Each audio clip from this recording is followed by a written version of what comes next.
네, 안녕하세요. 박중사입니다. 네, 이번 시간은 24년 12월 30일 월요일 장을 리뷰하고 그리고 24년 한 해를 정리 한번 해보고요.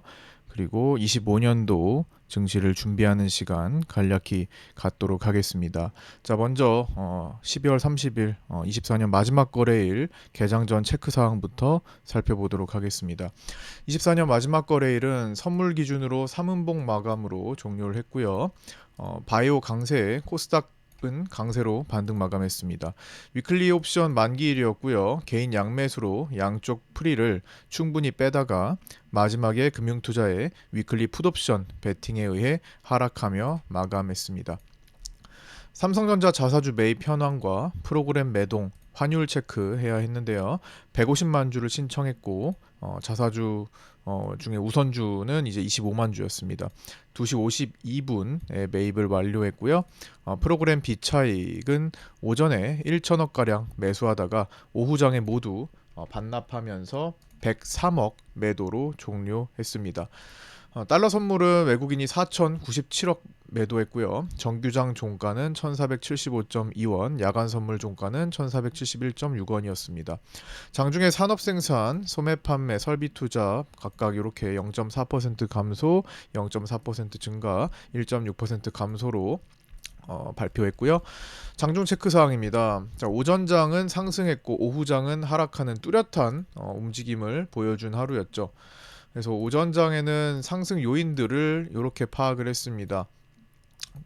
기본은 일단 가장 중요한 에너지원은 위클리 옵션 개인 수급인데 어차피 개인은 그날 오르면 풋옵션 모을 거고 그 다음에 내리면 콜옵션 살 겁니다. 그래서 뭐 그러면서 이제 포지션을 균형 맞춰 갈 가능성이 높습니다. 보통 일주일에 이제 두 번 만기가 있잖아요. 그래서 위클리 두 번 만기 중에 이제 그거를 쌓아서 10번 정도로 본다면 한 8번, 즉 8할 정도는 개인들이 이런 패턴을 보여서 결국에는 균형점 만들고 가장 개인들이 손실을 많이 보는 자리를 찾아가면서 끝나는 게 바로 위클리 옵션 만기일이 된 겁니다. 9시 20분에는 이제 당일 위클리 푸시 우위로 바뀌었지만 개인 우위로 바뀌었지만 누적은 균형 양매수였고요. 여기서부터 기준이라는 말씀을 드렸습니다. 그게 무슨 말이냐? 자, 9시 20분이면은 요 정도 됩니다. 여기서 장 초반에 이렇게 처음에 페이크 음봉을 주고 V턴을 만들었죠. 속가낸 다음에 여기서부터 V턴을 만들었으니까 어떻게 돼요?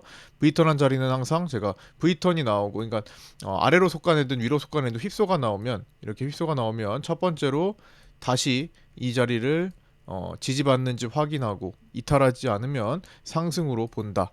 확률적으로.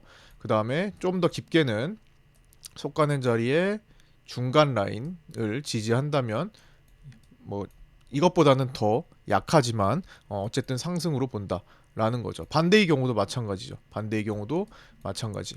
그 추세를 이어갈 마지막에 힘을 실었던 것에 초점을 맞추는 겁니다. 그래서 요날도 이렇게 V턴이 나와서 그 자리를 딛고 바로 분봉거리를 달고 올라가기 시작했던 거죠.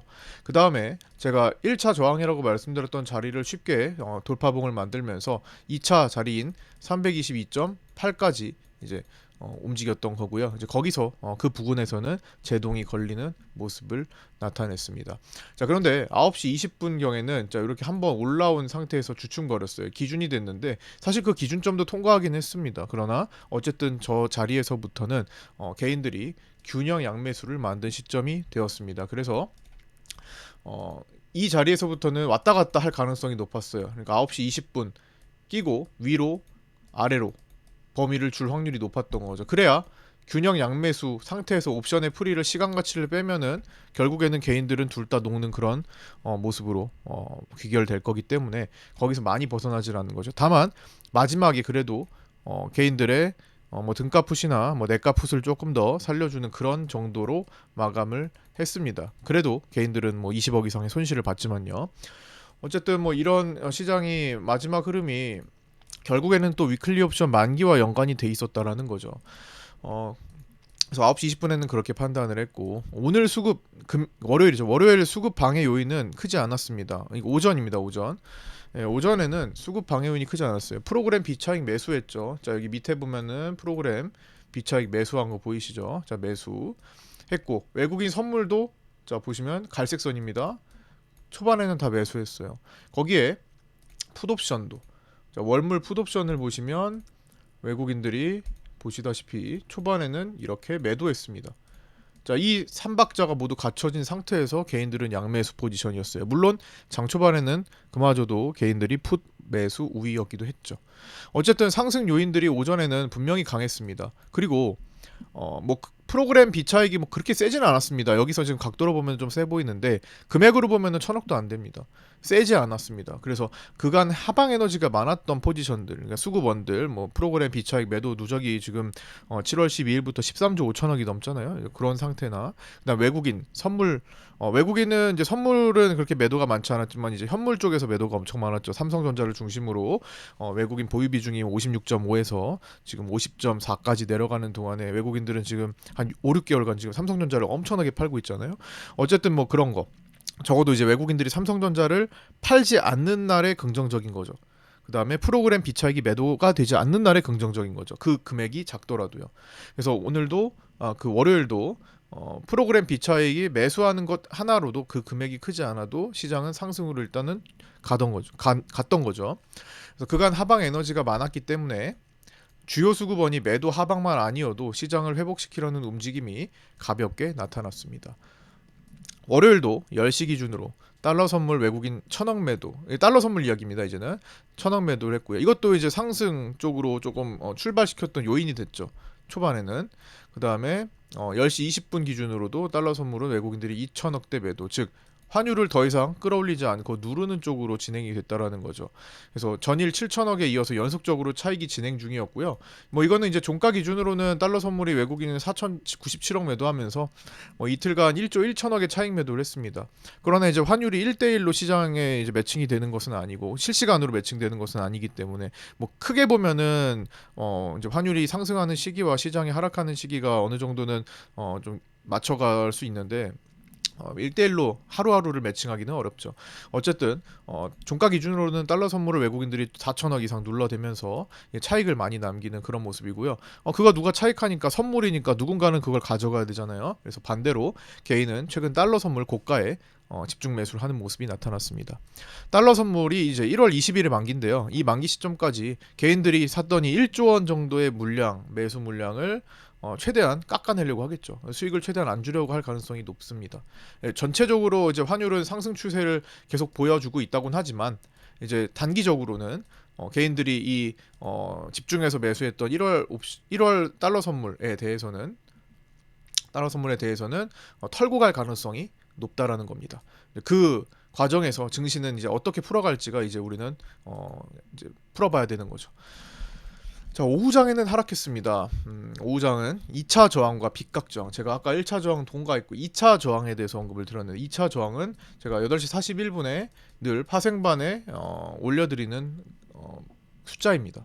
그래서 오늘은 일단 요 정도 라인 긋고 보자라는 건데 자, 요 자리와 여기 322.8 정도까지를 봐드렸어요. 근데 실제로는 이제 323까지 0.2포인트를 좀 더 갔던 거고요. 요 자리 정도 되면은 웬만한 상승 원웨이성이 아니고서야 막힐 가능성이 높다라는 겁니다. 이거 넘어가서 안착하면 그냥 원웨이로 가는 날이 많은 거예요. 그냥 상승 에너지가 계속되는구나. 근데 이날은 상승 에너지가 아침에 좀 빨랐지만 계속되지는 않았습니다. 보시다시피 프로그램 반응 나왔죠? 가다가 말아버리죠.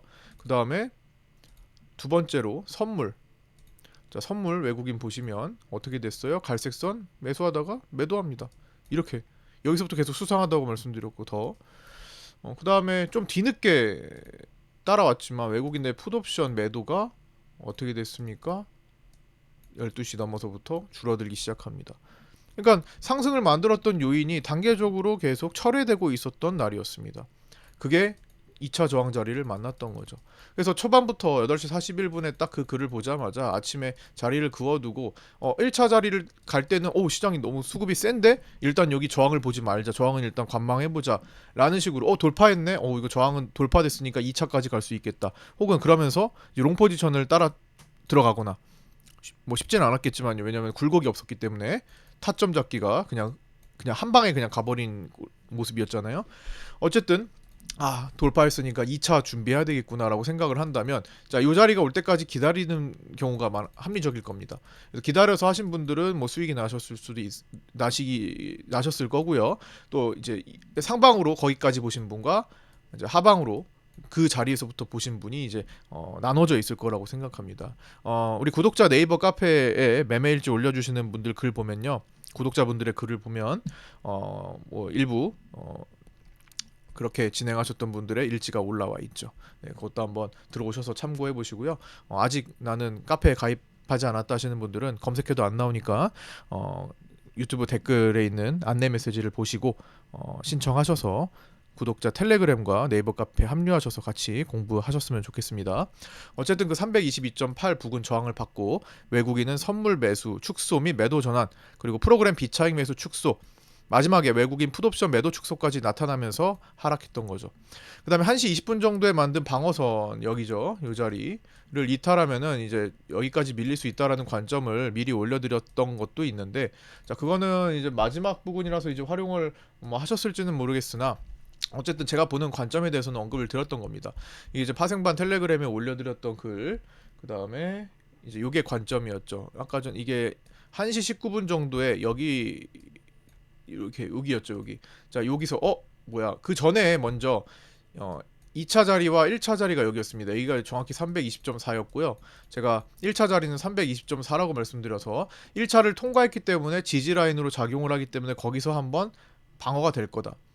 근데 진짜 320.4에서 찍혀서 올라갔습니다. 그쵸? 그 다음에 구름대를 넘어가지 못하고 다시 밀렸는데, 자, 이 밀린 환경을 보면서 제가 언급을 드렸죠. 관점을 어떻게 됐어요? 자, 이 자리를 이탈하게 되면은 여기 하단 추세, 지금 요 보라색 선 만나러 간다. 그리고 아침에 V턴으로 속간했던 자리를 테스트할 거다 라는 말씀을 드렸습니다. 1시 19분에. 근데 어떻게 됐습니까? 거기서 횡보를 하다가 결국에는 막판에 거기까지 가면서 이제 끝났죠. 여기 속간한 자리 테스트하면서요. 그냥 그 상태로 시간이 더 이상 없었기 때문에 여기서 끝나서 이거 이제 나머지는 새해 25년도에 풀어갈 숙제로 이제 넘어간 겁니다. 그래서 이런 관점들을 하나하나 왜 그런 관점이 생겼을까를 아마 고민하면서 보신다면은 아마 시장에 트레이딩 하는데 조금 그래도 1%라도 좀 더 높일 수 있는 주요 관점이 될 수 있다고 생각하고요. 위클리 옵션 만기일 내용 좀 보면서 이어가도록 하겠습니다. 위클리 옵션 만기일엔 당연히 위클리 개인 수급을 우위로 먼저 봐야 됩니다.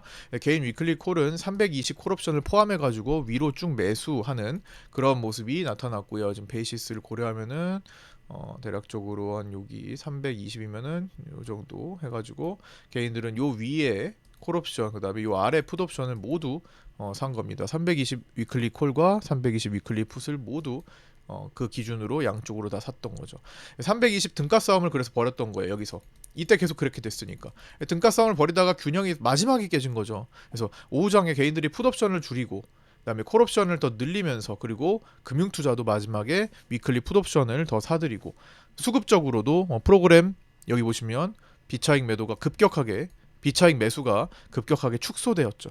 그 다음에 외국인 풋옵션 매도도 줄어들고요. 선물 오후장에 막판에 선물 매도가 더 강하게 진행됐고, 여기 갈색선, 저기 갈색선 더 강하게 진행됐고, 자, 이런 것들이 모두 어우러져서 마지막 하락을 만들고 끝났던 겁니다. 위클리 옵션은 그렇게 해서 결국에는 320 풋옵션, 320 위클리 풋에서 가장 좋은 성적이 나왔던 거고요. 위클리 옵션 만기일 종가 결제 싸움은 동시호가 319.17로 진입해서 317.82로 마지막에 조금 떨어뜨리면서 마감을 했습니다. 자, 코스피 200 차트를 보면요, 자, 이렇게 마지막에 좀 뚝 떨어지는 그런 모습으로 마감을 했죠. 한 1.35포인트인가요? 네. 네, 마지막에 이제 금융투자가 막판 베팅했던 대로 금융투자가 마지막에 320 위클리 풋옵션과 317.5 위클리 풋옵션에 도전을 했는데 317.5는 못 살리고 320만 크게 살리면서 끝났던 거죠. 그래서 위클리 콜은 개인 단독 매수였고요. 당연히 꽝으로 끝났고 320 위클리 콜도 개인 단독 매수였는데 결제되지 않고 0으로 끝났습니다. 320 위클리 풋옵션은 개인과 금융투자의 막판 베팅이 있었는데 1.21로 종가 들어가서 동시효과 들어가서 2.18로 끝났고요. 2배 조금 안 되게 됐네요. 317.5 위클리 풋은 외국인 소량과 금융투자 막판 베팅이 좀 있었지만 결국 끝내 살려내지는 못했습니다. 그렇게 해서 위클리 옵션 만기 결과 추정 기실현 포함해서 보면요, 외국인은 소액 손실이 나왔네요. 뭐 외국인들이 좀 베팅했던 외가들이 다 죽으면서 소액 손실이 나왔고, 개인은 그래도 30억 매도 손실을 보지 않았습니다. 마지막에 아마 풋옵션 쪽에서 좀 살린 게 있어서 조금 축소가 됐던 것 같아요. 그래서 24억 손실 본 것으로 추정되고요. 금융투자는 막판에 베팅한 것도 성공했고 나머지들은 싹 다 매도 포지션 잡았던 거 수익을 보면서 28억의 수익을 가져간 것으로 추정됩니다. 종가 체크 내용입니다. 삼성전자는 현물과 선물 53,200원으로 동일하게 끝났고요. 외국인은 268만 주 매도했고 외국인 보유 비중은 50.46%까지 내려갔습니다. 자사주 매입은 150만 주 신청했는데 우선주는 25만 주 신청했는데 2시 52분경에 매입을 완료했고요. 삼성전자 주요 매물대 자리 체크 이거 계속 해야 했죠. 59,000원, 55,700원, 54,000원이지만 실제로는 최근에 54,400원의 거래가 더 많이 됐다 말씀드렸고 53,000원, 51,800원 5만 원이었고요. 장중에 건강검진, 즉 엑스레이를 찍어봤을 때 삼성전자의 호가 구조는 중립이었습니다. 그러니까 매수와 매도가 모두 균형을 맞추는, 즉 53,000과 54,000을 넘나들면서 그 사이 정도에서 균형을 맞추는 그런 모습을 보이다가 막판에 이제 하락세가 좀 더 많아지면서 53,200원까지 내리면서 끝난 모습이고요. 월요일도 역시나 삼성전자는 저가가 53,100원이었고 고가가 54,000원이었습니다. 자, 여기서 여기를 그냥 왔다 갔다 넘나들고만 있죠. 그 사이에서는 상당히 가볍게 움직이고 그 기준점에서는 굉장히 많은 싸움들이 일어나고 있다라는 겁니다. 그거는 지금까지 계속 반복했던 내용들이니까 이 숫자가 요것만 54,400에 대한 것만 업데이트했지 계속 그대로죠. 당연히 매물이 많이 발생한 거 그대로 있고 매물대 발생한 자리 가면 또 매물을 형성하니까 계속 그게 강화되면 강화됐지 약화되지 않고 있다라는 거죠. 자, 외국인 선물 옵션입니다. 선물 1,500억 원 이상 매수하다가 3천억 수까지 매도했다가 마지막에 매도를 축소하며 1,664억 매도로 종료했습니다. 여기죠. 자, 외국인이 매수하다가 쭉 매도하다가 마지막에 꼬리를 달면서 끝냈다라는 거. 이제 롤오버 포함해가지고 매수 포지션은 유지되고는 있으나 점점 그 힘이 약화되고 있습니다. 현재 양매수 포지션에 가까워 보이고요. 외국인들 선물 포지션이요. 그 다음에 콜옵션 13억 매수와 풋옵션 10억 매도로 끝나면서 옵션은 이제 누적 양매도 포지션을 유지하고 있습니다. 이제 1월 만기까지 얼마 남지 않았죠. 1월 만기까지 이제 6, 7거래일 남았나요? 예, 6거래일 정도 남았는데 이제 양매도 포지션을 11월물처럼 한쪽으로 풀어낼지 이제 관심 갖고 봐야 될 것 같습니다. 프로그램 비차익 이제 전강 후약이었고요. 요거죠. 전강 후약. 아침 매수분을 다 반납하면서 마감했고요. 총 103억 매도로 마감했습니다. 그래서 누적으로 7월 12일부터 누적으로 13조 5천억 원 이상 매도를 계속 가지고 있는 프로그램입니다. 그것이 프로그램 포지션이라고 보면 될 것 같고요. 환율 체크는 이제 달러 선물로 체크하는데 정규장 종가가 1,475.2원이고 야간에 추가 하락 해서 1471.6원으로 끝났습니다. 외국인은 금요일부터 차익 매도하며 오늘도 4,097억 매도했고요. 이틀간 1.1조 매도하면서 개인은 거의 절반을 받아주고 1월물 누적 매수가 1조 원 선으로 확대되었습니다. 그리고 변동성 지수 이제 체크하면요. 1.25% 상승한 음봉 마감을 보였고요. 자, 보시면 여기 음봉 마감했고 21.14로 끝났습니다. 여전히 높은 수치와 하단 지지 라인을 확보하고 있어서 언제든지 급등하며 이제 급락장이 출현할 수 있습니다. 그 다음에 요거를 하나 이제 더 보충할까 하는데 자, 외국인은 자, 12월 들어서 한국 국채를 지금 굉장히 많이 팔고 있습니다. 국채 선물 매도가 지금 엄청나게 나오고 있다라는 거죠. 외국인들이 이거를 그냥 뭐 17조나 이렇게 판 것은 이례적인 일이고 단기적으로 보시면 그렇죠.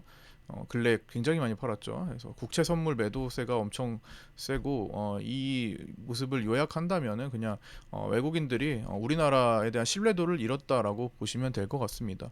국채라는 게 어쨌든 국가의 신뢰도와 관련이 있기 때문에 신뢰도가 지금 외국인들 입장에서는 굉장히 많이 낮아진 거다. 이제 정치 리스크가 제일 컸던 것 같아요. 그래서 외국인들이 다시 돌아와야지만 뭔가 이제 풀리는 경우가 더 많이 보일 것 같습니다. 일단은 국채 선물도 계속 체크를 해봐야 될 것 같고요. 자 이제 연말 마지막 거래일이 끝났으니까 2024년 증시에 대해서 이제 간단하게 리뷰를 해보는 시간을 좀 가져볼 건데요. 정리해 볼게요. 요약적으로 한번 정리해 보려고 합니다. 어떤 일들이 있었는지 한번 살펴보고 한번 다시 정리해 보고 다 지나왔던 내용이고 다 그렇게 풀어드렸던 내용이고 다 방송에서 그렇게 언급드리고 대비했고 풀어갔고 그렇죠. 다 거기서 또 수익 보신 분들은 수익 보셨고 그죠? 다양하게 접근하셔서 또 이렇게 한 해를 또 지나왔습니다. 항상 24년도에 강조했던 것은 이제 현금 확보의 중요성이었죠. 주식하시는 분들 특히 이제 파생하시는 분들이야 어차피 뭐 양방향 다 하는 거고 주식하시는 경우에는 어쨌든 네이키드 방향으로 해야 되니까 상승 방향으로 해야 되니까 뭐 전망이 안 좋으면은 굳이 무리하지 말고 이제 현금 확보를 해서 지키고 있다가 시그널이 나오면 거기서 이제 준비한 현금을 쓰면은 굉장히 이제 지름길로 갈 수 있는 거잖아요. 그래서 괜히 이제 고생하기보다는 일단은 가지고 있다가 내가 노림수 자리에서 노리면 된다라는 거고 그 다음에 그래서 이제 현금 확보의 중요성 최대한 확보해서 이제 기다리는 그런 한 해였고요.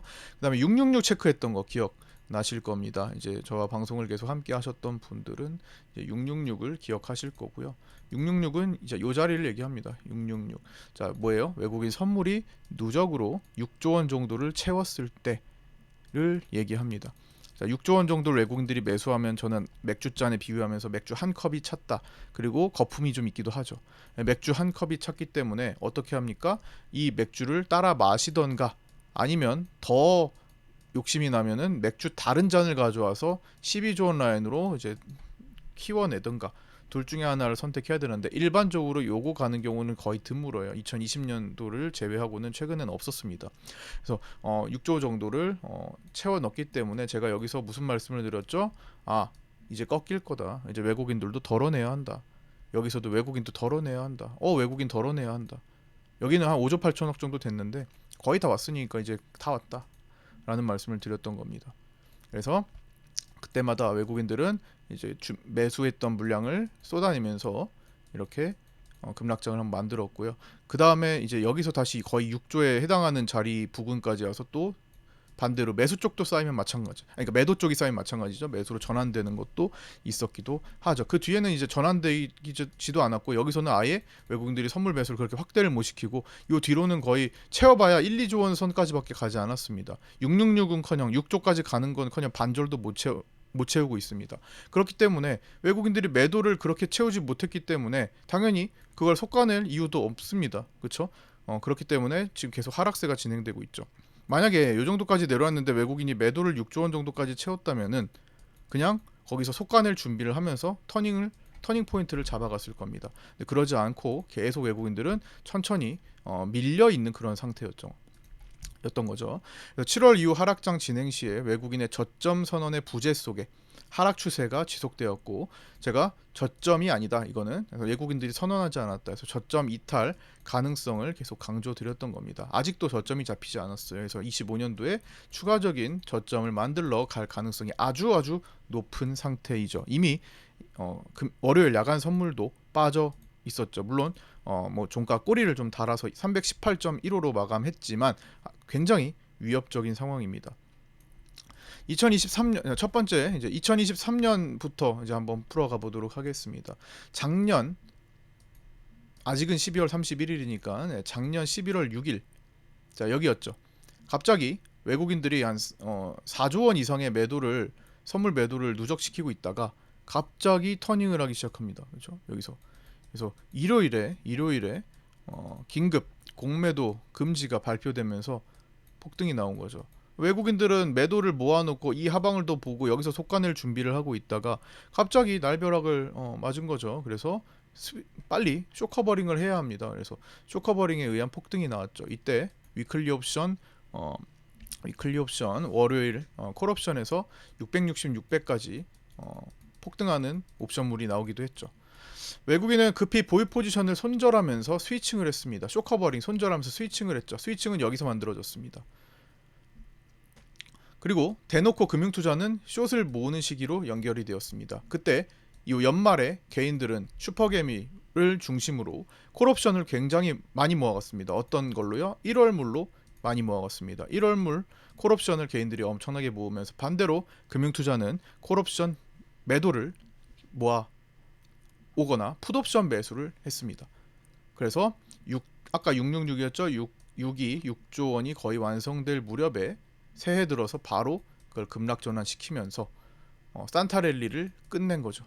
1월 초에 외국인은 강한 매도세와 함께 단기 차익을 했고요.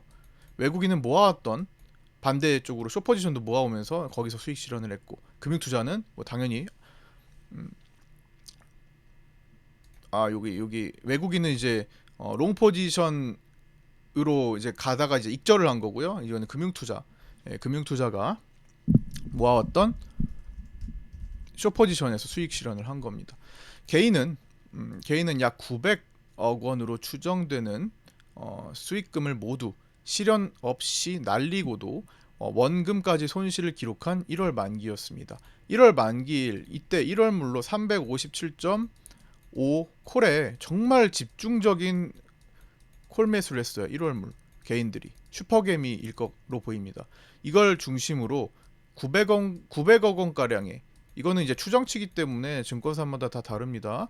900억 원 가량의 수익이 잡혀 있었는데 이거를 욕심부린 나머지 청산하지 않고 계속 간 거예요. 얼마나 갈지 막 그냥 계속 간 겁니다. 근데 그걸 다 0으로 만들고 심지어 원래 투자금까지도 없애는 모습으로 마감을 했습니다. 원금까지 손실을 기록한 1월 만기였고요. 개인들은 이후에 다시 숏을 모아가던 외국인은 다시 마이너스 6구간까지 그냥 진행을 시켜버린 거죠. 그래서 외국인은 그러다가 밸류업 프로그램 발표가 여기서 진행되면서 또다시 이 매도 포지션을 손절하면서 스위칭을 해버립니다. 어게인 공매도 금지대가 됐던 거죠. 그러면서 여기서 스위칭을 해요. 그래서 매수 쪽으로 먹고 그다음에 또 밀리고 먹고 밀리고 막 이런 식으로 반복합니다. 그러면서 이때 월물 옵션에서는 외국인들이 좋은 성적을 내지 못했습니다. 그러다가 이제 막바지 7월 앞두고 이제 급등이 더 나온 거죠. 추가적으로 막 400포인트 넘어가면서 이제 이런 이제 시세를 보는구나 이렇게 생각했던 거죠. 공매도가 없는 시기였잖아요. 공매도가 없는 시기니까 외국인들은 기본적으로 포지션을 세팅하기가 굉장히 불편합니다. 뭔가 하던 거를 못하게 했어요. 왼손과 오른손이 있고 왼발과 오른발이 있는데 그 중에 뭔가 하나를 못 쓰게 만들었습니다.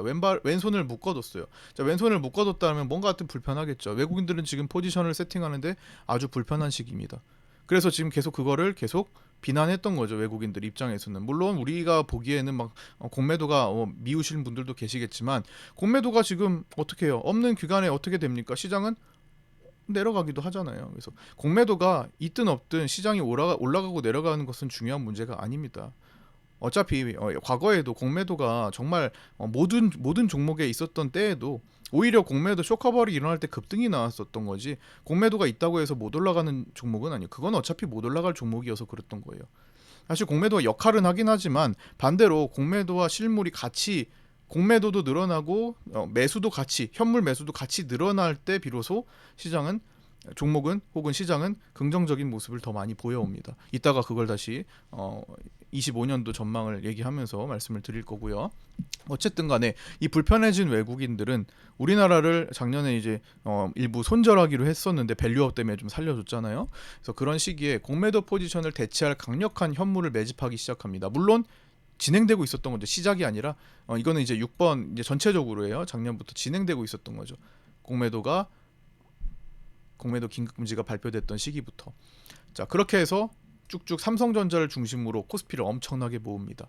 자, 제가 그걸 다 경고 드렸죠. 이거 외국인들이 이렇게까지 모으는 게 이상하다. 이거는 공매도가 없는 시기에 진짜 하락시킬 목적으로 찐 물량을 모으는 것이다. 그걸 던져가지고 하락을 시킬 것이다라는 언급을 드려왔습니다. 그런데 결국에는 요 정도 부근에서 8월 폭탄을 터뜨리기 전까지 참다가 이제 37 그러면서 이제 3월에서 7월 옵션물에서 외국인은 손실을 기록하거나 아까 전에 말씀드렸죠. 개인들에게 밀리는 결과를 보여주기도 했습니다. 그런데 그러다가 7월 고점 부근에서 삼성전자의 슈퍼개미가 6, 7천억대 이상의 강력한 주식 선물 매수가 들어옵니다. 자, 이걸 트리거로 삼아서 하락하기 시작했죠. 그러다가 일본이 금리 인상을 단행했죠. 그러면서도 단행했는데 이틀이나 올라갑니다. 시장은 이상했죠. 이것도 저 이상하다. 이거 왜 이렇게 될까? 이건 이상하다. 수상하다. 이거 반등 아니고 상승 아니니까 조심해야 된다. 근데 마침 삼성전자 슈퍼개미 주식 선물 엄청나게 손실을 보고 있었는데 여기서 이만큼만 떨어져도 6, 7천억이면 엄청나게 손실이거든요. 그게 단가를 회복합니다. 딱 하루 잠시 회복합니다. 근데 포지션 정리에 대한 생각이 없었어요. 삼성전자 주식 선물에서 슈퍼개미는 85,000원의 평단을 회복했음에도 청산하지 않았습니다. 그러면서 본격적으로 혼내주기 시작한 거죠. 그래서 외국인은 또 이때 우리 장중 라이브 방송 때 같이 봤죠. 310을 중심으로 외가 판매수를 굉장히 많이 이상하게 사들이기 시작합니다. 그래서 지금 뭐 308, 90 하는데 무슨 307, 8, 90 하는데 무슨 310 풋옵션을 사냐 했었죠. 근데 그게 정말 수백 배 올라가는 모습을 나타낸 겁니다. 수십 배, 수백 배가 올라갔던 거예요. 그 0.01이었는데 수백 배 올라간 거죠, 그냥. 결국에는 8월 2일 주봉 추세가 이탈됩니다. 그래서 제가 제 유튜브에 요날 8월 2일 유튜브 제목을 보면요, 중기 추세에 대한 얘기를 합니다. 중기 추세 하락 경험이 없으신 분들은 반드시 시청하시라는 말씀을 제가 그날 마감 영상에 8월 2일 주봉을 보시면요, 요때입니다. 요때 제가 자 요거를 로그 적용해서 주봉 추세 이탈됐을 때가 여기서 지금은 이거는 이제 연결이라서 보이지 않는데 당시에 이제 요쪽이에요. 여기 이탈된 시기 요때. 자, 이거는 이제 긴 거고요. 자, 여기 이탈된 요때였습니다. 요게 8월 2일이었어요. 그때 8월 2일에 이탈된 거, 주봉 추세로 이탈됐던 상태에서 제가 경고를 했던 거죠. 어떻게?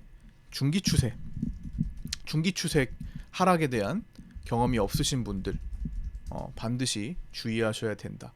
그래서 제가 그때 그 당시에 올려들었던 유튜브가 이겁니다. 자, 보시면 자, 요거거든요. 여기 보시면 자, 밑에 보시죠. 이렇게 검색하면 나옵니다. 박중사 중기 추세라고 검색하면 나오는 첫 번째 영상, 53분짜리 영상입니다. 중기 하락 추세장 경험이 없으신 분들은 꼭 끝까지 보시고 생각해 봐야 합니다라는 제목을 한번 꼭 공부해 보시기 바랍니다. 저때로 돌아가서 다시 공부해 보신다면은 이제 6개월 지나왔으니까 시장의 흐름이 결과가 나왔으니까 이때 내용과 비교를 한번 해보시기 바랍니다. 그러면 공부할 것이 또 보일 겁니다. 어떤 내용을 또 내가 알게 됐는지 또 이제 생각하게 될 점이 또 생길 겁니다. 그래서 이때부터 중장기 추세 하락이 시작된다 말씀드렸던 게 그거였고요. 이후 곧바로 8월 5일에 대폭락하면서 자, 다시 차트 보시면 일봉으로 8월 5일에 이제 바로 대폭락을 하면서 8월물에서 외국인은 풋옵션에서 수천억의 수익을 내며 근래 옵션 손실을 한 방에 수배로 뒤집어 버립니다. 이후 단기 반등에 그친다고 언급드리면서 지속적으로 하락 관점을 제가 이어갔죠. 이거 반등이긴 하지만 코로나 때처럼 그렇게 지속되는 V턴 아니다. 일시적으로 너무 급락했기 때문에, 그리고 일본이 금리 인상을 좀 이제 좀 자제한다. 일단은 좀 시장이 안정화될 때까지는 좀 대기하고 나중에 하겠다. 뭐 이렇게 조금 이제 좀 수정하니까 반등하는 거지 이게 상승으로의 전환은 아니다라고 말씀을 드렸죠. 그래서 여기서부터 61.8%까지 반등할 것이다를 미리 말씀드렸는데 그 정도까지 진짜 갔어요. 최대 61.8% 말씀드렸는데 실제로도 61.8 자리에서 빗각을 만나서 거기가 최종 라인이 되었었습니다. 기억하시죠? 여기서부터 여기까지 61.8, 여기서부터 여기까지 61.8, 61.8, 61.8 해야 되는데 이제 무너지면서 외국인들이 11월 물로 풋옵션 매수를 진행을 하면서 급락이 나왔던 겁니다. 잠시 추세 돌파를 했을 때에도 여기죠. 재차 하락에 대한 가능성을 돌파 기준을 잡고 언급을 진행드렸습니다. 자, 이거는 과거에도 한 번 돌파할 때 다시 여기로 돌아오는 것을 그때 설명드렸고요. 그 다음에 다시 여기 돌파했잖아요. 이때는 어떻게 해야 돼요? 여기 기준 음봉과 기준 갭의 중간을 돌파 안착하기 전까지는 계속 하락 추세로 봐야 된다라고 말씀을 드렸었죠. 이건 기억하실 겁니다. 그때 많이 반복했기 때문에. 그래서 거기를 넘지 못해서 계속 하락의 진행. 그러나 외국인들이 11월 물로 양매도로 묶어뒀던 그런 시기가 바로 이어졌죠. 그래서 11월 물에서는 외국인이 지속적으로 양매도 포지션을 잡다가, 그래서 여기서 이제 횡보가 나왔던 거죠. 이렇게. 그러다가 11월 11일에 공식적으로 풋옵션 매도를 풀어버리고, 즉 풋옵션 매도 갖고 있던 것을 매수로 청산하면서 매수 포지션으로 넘어가 버린 거예요. 만기가 3거래일밖에 안 남았으니까. 11월 14일 만기까지 얼마 안 남았으니까. 그래서 그걸 풀고 풋옵션을 강하게 매수하며 급락으로 마감했던 거죠. 12월 물도 외국인은 콜옵션 매도 중심의 포지션을 짜며 상승을 계속 방해하는 모습을 보여왔습니다. 1월 물도 12월에 이제 1월 물도 외국인은 양매도 중심의 포지션을 짜며 하락을 제한시켰고 상승도 제한시켰습니다. 그러면서 고환율의 부담과 정치적 리스크에 의해 의미 있는 반등에 계속 실패하면서 빗가게도 돌파 실패하면서 한 해를 이렇게 마감 지은 거죠. 마지막 3거래일 선물 기준 3음봉 나왔고 1, 2, 3단계의 반등 확인이 필요하다 말씀드렸는데 모두 이뤄내지 못했습니다. 아니 1단계부터 이뤄내지 못했습니다. 어디? 1단계 여기 갭 돌파 안착을 성공하지 못했습니다. 그러니 2단계로 갈 이유도 없겠죠. 3단계로 갈 이유도 없겠죠. 확인을 1, 2, 3단계 모두 해야 반등 추세, 상승 추세로 바뀔 수 있는 건데 1단계도 넘어가지 못했던 겁니다. 그러니까 우리는 추세를 우위로 놓고 봐야죠. 역추세를 우위로 놓고 보면 안 되겠죠. 그러면 추세를 봐선 뭐예요, 그렇죠? 추세가 기본이죠. 추세 속에 역추세는 확인이 필요하고 추세는 확인이 필요하지 않다라는 걸 다시 한번 기억해 주시고요. 자, 이제 2025년 증시 관점인데요. 제가 일단 한마디로 요약을 하자면 외국인의 저점 선언을 기다리는 해가 되어야 될 거라고 생각합니다. 자, 외국인이 저점 선언을 했던 주요한 시기 제가 최근 10년 동안 요 세 자리 외우시라고 말씀드렸죠. 2015년 8월 24일 여기입니다. 연결 선물로 보시면 여기죠. 여기 딱 찍혀 있잖아요. 이 시기 2014년부터 17년 뭐 여기까지 되는 시간에 딱 여기 찍혀 있는 날 2015년 8월 24일 외국인들이 여기 저점입니다. 선물로 솎아내면서 선언을 했던 때입니다. 선물 옵션으로. 그 다음에 20년 3월 19일 뭐 유명하죠. 코로나 때 코로나 팬데믹 장세 외국인이 여기 저점입니다. 선언을 했는데 이때는 며칠 걸렸어요. 하도 너무 급락하다 보니까 단기적으로 이렇게 세트가 되면서 만들어졌습니다.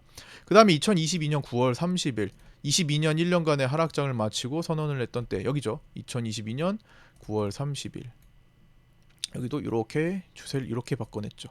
속아냈다라는 거예요. 여기서는 외국인들이 저점 여기입니다라고 얘기를 했다라는 겁니다. 자, 아직은 제가 그거 나오지 않았다고 말씀드렸습니다. 24년에는 그거 한 번도 나오지 않았습니다. 8월 5일장에서도 그게 안 나왔어요. 한 번도 나오지 않았기 때문에 저점 선언을 할 수가 없었죠.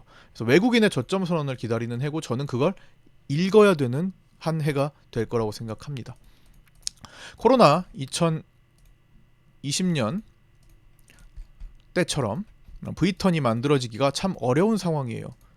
추가 하락을 고려해야 되는 상황이고 더 나아가서는 이제 평균적인 L자형 증시에 대비해야 되는 상황이 되었습니다. 즉 내려가서 올라가는 걸 기대를 해야 되는 게 마땅하긴 한데 보통 하락장에서는 그렇잖아요. 보통 내려가면 이제 올라가는 것을 기대를 할 텐데 내려가고 올라오지 못하는 장세에 대비를 해야 된다고 생각합니다. 미국 증시는 고점 징후가 있죠. 그다음에 고환율에 고착화되고 있죠. 그러니까 고환율이 뉴너멀이 되고 있죠. 지속되는 매크로 부담이 있죠. 삼성전자 월봉 체크를 한번 해볼까요? 삼성전자 월봉 보시면 자 이겁니다. 이거 M자형이에요. 이거 보통 일반적으로 이거를 시세를 어느 정도 유지를 하고자 하면은 여기서 급락했을 때 급반등으로 가야 됩니다. 근데 이렇게 급락을 했는데도 급반등 없이 연속으로 지금 5월봉 음봉으로 내려왔어요. 그거는 장기적으로 이거 힘받기가 되게 어렵다라는 겁니다. L자형 가능성이 있다라는 거예요. 물론 여기서 단기 반등은 시도할 수 있겠지만 매물대가 굉장히 강력하게 쌓여 있다라는 거예요. 여기서 외국인들이 보유 비중을 줄이는 동안 개인들은 얼마나 보유 비중을 늘렸을까요? 그래서 굉장히 지금 힘겨운 상태가 되어 있습니다. 그게 곧 증시에 나타날 수 있겠죠. 물론 한 해 내내 그러지 않을 수 있겠죠. 당연히 22년도 하락할 때도 보면은 올라가는 월봉도 있는 겁니다. 예, 지금도 삼성전자가 조금 지나치긴 했어요. 그래서 조금 풀어질지 기대가 되기도 할 텐데 그 타이밍을 잘 잡아야죠. 그냥 아무 때나 들어가서는 안 되겠죠. 시그널이 좀 나오면 하면 좋겠고요. 3월 말에 이제 공매도가 정상화된다라고 하죠. 이거 반드시 정상화가 돼야 됩니다. 외국인이 지금 삼성전자 보유 비중을 49% 정도를 향해서 제가 간다고도 말씀을 드렸는데 그게 55%, 56%대 말씀을 드렸습니다. 외국인들 56.5에서 삼성전자 보유 비중을 지금까지 50.4까지 낮추는 동안에 한 번을 거의 제대로 안 쉬었어요. 그러니까 한 달 정도는 보통은 다시 사들이는 경우가 많았는데 지금은 그냥 축소만 합니다. 자, 외국인들이 뭔가 급해 보이죠. 빨리 낮추려고 하는 거죠.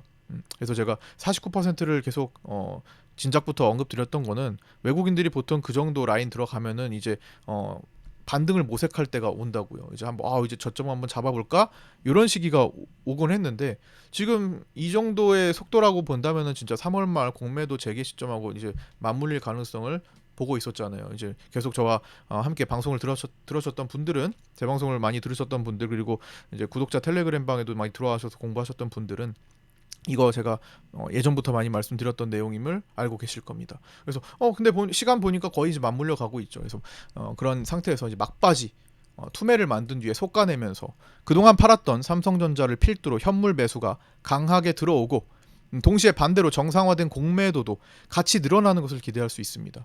공매도가 정상화돼서 문제가 아니라 공매도를 늘리려면 보통 상승장에서 늘어납니다. 올라갈 때 공매도가 늘어난다고요. 이게 가장 긍정적인 거라고요. 해치 포지션이 늘어나는 거니까 현물을 다 팔고 나서 자 현물을 팔 만큼 다 팔고 나서 이제 공매도 할 수 있습니다 할 때 같이 현물을 밑에서 저점에서 하잖아요. 현물은 저점에서 다시 사들이고 반대로 공매도 같이 하면서 해치 포지션까지 만들어서 부담 없이 상승을 만들 수가 있게 된다고요. 해치 포지션이 있기 때문에 부담 없이 상승을 만들 수 있는 겁니다. 해치 포지션이 없으면 부담감을 계속 갖고 매수를 해야 되는 상황이에요. 불안하잖아요. 떨어지면 어떡할 건데 손실이잖아요. 그래서 항상 현물과 선물 간에 주식 선물 끼고 현물과 선물 간의 차익을 만드는 기관이나 외국인들은 어차피 삼성전자의 주가 차익도 있겠지만 어차피 차익을 만드는 차익을 선물과 현물을 넘나들면서 차익을 만드는 게 목표이기도 하기 때문에 공매도가 있으면 더 편안하게 그 포지션을 구축할 수가 있습니다. 그걸 위해서 주가를 최대한 낮추는 걸 수 있어요. 그래야 주가에 대한 차익도 크게 볼 수 있기 때문에 그래서 그거를 지금 이제 기대하고 기다릴 수 있는 건데 외국인 주도의 현선물 매수로 인한 증시 반등과 함께 공매도가 같이 늘어나서 움직이는 것을 기다리는 그런 과정이 될 수 있습니다. 3월 말에 불법 공매도를 차단시키고 공매도 정상화가 잘 이루어지고 일부 매크로 환경만 개선되기 시작한다면 최상의 경우 나이키 형태의 장세도 기대할 수는 있겠으나 자, 삼성전자 중심으로 반등하면서 이제 나이키 형태 3월달 뭐 해가지고 나이키 형태로 뭐 기대할 수도 있겠으나 이거는 진짜 최상의 조건인 것 같아요. 왜? 미국 증시가 불안하거든요. 미국 증시가 트럼프 취임 이후 차익 욕구가 본격적으로 시작되며 꺾여서 2022년도에 1년 하락했던 그 상태가 유사하거나 준하는 흐름을 연상케 한다면 L자형 내지 천천히 조금 더 우하향하는 증시도 가능한 거죠. 이 힘을 미국 증시의 하락이 상쇄시켜 버릴 수도 있다는 거지. 그렇다면 어떻게 돼요? 더 힘들어지는 거죠. 그런 것도 가능하다라는 겁니다. 그래서 미국 증시가 어떻게 되는지도 우리 시장에 잘 접목시켜 봐야 될 것 같습니다. 미국 증시가 본격적으로 꺾여져 내려오는데 우리만 반대로 올라가는 것은 상당히 제한적이고 가능성이 희박하겠죠. 물론 덜 내려갈 수는 있어요. 네. 잘 풀리면 최대 나이키 형태의 시장일 수 있으니 24년에 이어 지속적으로 보수적인 스탠스를 유지하다가 그 타이밍과 시그널을 찾는 것이 합리적이라고 판단합니다. 너무 새해가 됐다고 공격적으로 또 들어가자 하지 말고 일단은 보수적으로 시장의 흐름을 좀 보다가 외국인들이 저점 선언을 좀 하는 시기, 외국인들이 속가내는 시기, 물갈이가 되는 시기를 기다려서 준비된 현금을 쓰는 그런 25년이 되어야 될 것 같습니다. 그거는 이제 저도 라이브 방송을 맨날 하니까 거기서도 함께 이제 안내를 드리겠죠. 당연히 그런 시그널이 나오는데 무시할 수는 없겠죠. 근데 이제 명확한 시그널이나 좀 확률 높은 시그널이 나오면은 같이 공유를 해드리고, 구독자 텔레그램 방에도 공유해드리고, 정회원 방에는 당연히 100% 풀어드리는 거고요. 자, 그렇게 이제 진행할 25년 이제 다가왔습니다. 2025년은 2017년부터 제가 장중 방송을 여러 가지 채널을 통해서 시작했고요. 현재 유튜브 채널은 이제 한 2년 정도 됐을 겁니다. 장중 실시간 방송 2, 3년 됐을 거예요. 그래서 장중 실시간 방송을 한 지 이제 횟수로 9년 차가 되는 거죠. 2017부터니까 이제 9년 차. 만 이제 25년 중에 이제 만 8년이 되겠죠. 만 8년이 되는 해인데요. 저는 대한민국 증시 장중 시간만큼은 여러분들과 함께 어떠한 어려운 조건에서도 여러분들 생존하는 방법을 만들고 익혀 갈 겁니다. 24년에 함께 하셨고 2025년에도 함께 하실 모든 구독자분들 한 해 고생 많으셨고요. 새해에는 목표하신 바 모두 이뤄내시길 기원합니다. 새해 복 많이 받으세요. 저는 1월 2일 10시 개장이죠. 그래서 9시 20분에 유튜브 라이브 방송으로 찾아뵙도록 하겠습니다. 구독과 좋아요, 알림 설정도 부탁드리고요. 끝까지 시청하신 분들 너무 감사드리고 고생 많으셨습니다. 감사합니다.